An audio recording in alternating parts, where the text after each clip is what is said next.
May mga taong hindi na natatakot sa dilim. Mas natatakot na sila sa due date.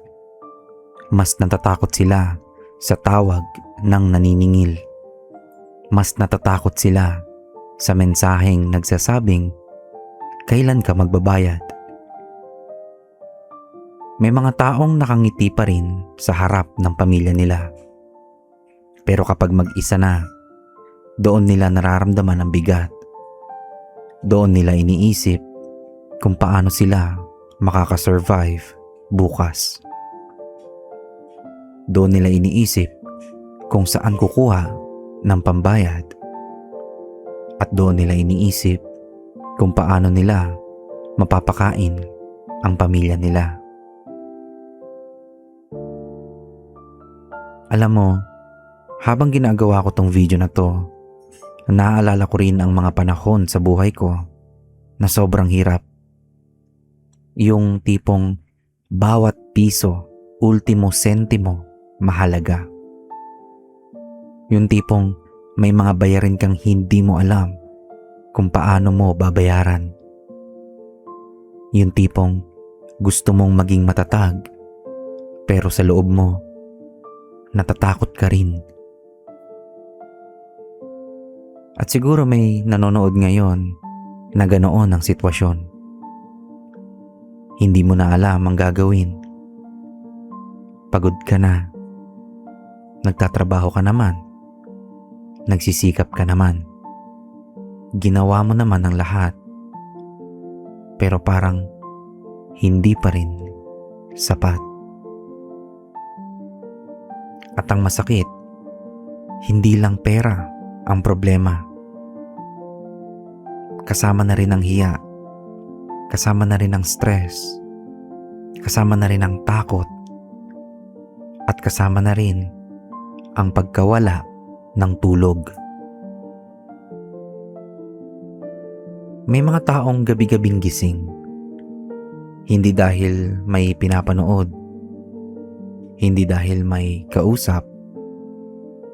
Kundi dahil iniisip nila kung paano sila makakabangon. At baka isa ka sa kanila. Baka may utang ka ngayon. Baka may hinihintay kang sweldo. Baka may hinihintay kang bayad. Baka may negosyo kang hirap na hirap. Baka may pamilya kang umaasa sa'yo. At pakiramdam mo, ikaw lang ang lumalaban. Pero gusto kong sabihin sa'yo ngayon na hindi ka nag-iisa. At higit sa lahat, hindi ka nakalimutan ng Diyos. Alam kong may mga taong magsasabi, magdasal ka lang. Pero minsan, o madalas pa nga, kapag baon ka na sa problema, mahirap din ang magdasal. Minsan, hindi mo alam ang sasabihin. Minsan, hindi mo alam kung paano magsisimula. Minsan, ang lumalabas na lang sa bibig mo, Lord, tulungan mo ako. At alam mo, minsan, yun ang pinakatunay na panalangin. Hindi mahaba, hindi malalim, pero totoo at galing sa puso. Sa Psalm chapter 55 verse 22, sinasabi, "Cast thy burden upon the Lord, and He shall sustain thee." Napakagandang pangako nito. Hindi sinabi ng Diyos na wala tayong mararanasang problema. Hindi sinabi ng Diyos na hindi tayo magkakautang. Hindi sinabi ng Diyos na magiging madali ang buhay. Pero sinabi niya, dalhin mo sa Kanya ang bigat at tutulungan Kanyang buhatin ito. Alam mo, may mga pagkakataon na hindi agad dumarating ang sagot. At yun ang pinakamahirap. Kapag nagdarasal ka, pero parang tahimik ang langit. Kapag humihingi ka ng tulong, pero parang walang nangyayari. Kapag umaasa ka, pero parang lalo pang lumalala. Pero gusto kong ipaalala ito sa iyo. May mga bagay na hindi mo pa nakikita ngayon. May mga pinto na hindi pa bukas. May mga oportunidad na hindi pa dumarating. May mga tao na hindi mo pa nakikilala. At may plano ang Diyos na hindi mo pa nauunawaan.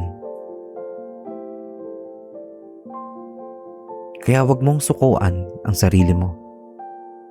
Wag mong isipin na tapos na ang buhay mo dahil sa utang. Huwag mong isipin na wala ng pag-asa dahil hirap ka ngayon. Hindi ka ang utang mo. Hindi ka ang problema mo. Hindi ka ang pagkakamali mo. Anak ka pa rin ng Diyos at mahal ka pa rin niya.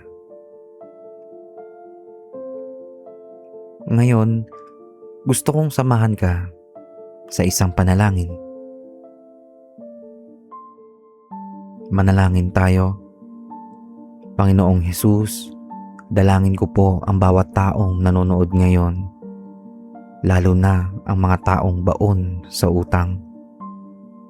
Ang mga taong nawawalan na ng pag-asa. Ang mga taong hindi na makatulog sa gabi dahil sa kanilang mga problema. Panginoon, kayo po ang nakakakita ng kanilang mga luha. Kayo po ang nakakakita ng kanilang takot. At kayo po ang nakakakita ng kanilang pagod. Lord, bigyan niyo po sila ng lakas para magpatuloy. Bigyan niyo po sila ng karunungan sa bawat desisyon nila. Buksan niyo po ang mga oportunidad na para sa kanila. Gabayan niyo po sila sa kanilang trabaho, sa kanilang negosyo, sa kanilang pamilya. At kapag pakiramdam nila ay wala ng pag-asa, ipaalala niyo po sa kanila na kasama nila kayo.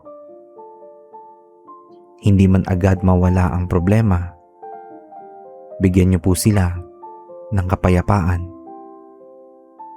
at bigyan niyo po sila ng lakas para harapin ang bawat araw.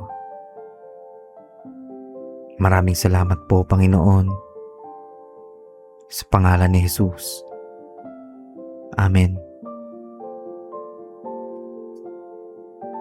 At bago tayo magtapos, maraming salamat sa lahat ng mga bagong nanonood ngayon. At sa lahat ng patuloy na nagla-like, nagko-comment, nag-share, at nagsasubscribe sa channel na to. Maraming salamat. Kung may kakilala kang dumadaan sa matinding problema sa pera, maaari mong i-share ang video na ito sa kanya. Baka ito ang mensaheng kailangan niyang marinig ngayon. At gusto ko ring malaman, ano ang prayer request mo? I-comment mo sa ibaba. Maaaring tungkol sa pamilya, kalusugan, trabaho, negosyo, o anumang dinadala mo sa puso mo. At kung gusto mo pa ng mas maraming dasal at mensahe ng pag-asa, maaari kang mag-subscribe at samahan kami sa susunod nating video. At tandaan mo, ang utang ay problema, pero hindi ito ang katapusan ng iyong kwento. May Diyos na kasama mo at may pag-asa pa. Maraming salamat.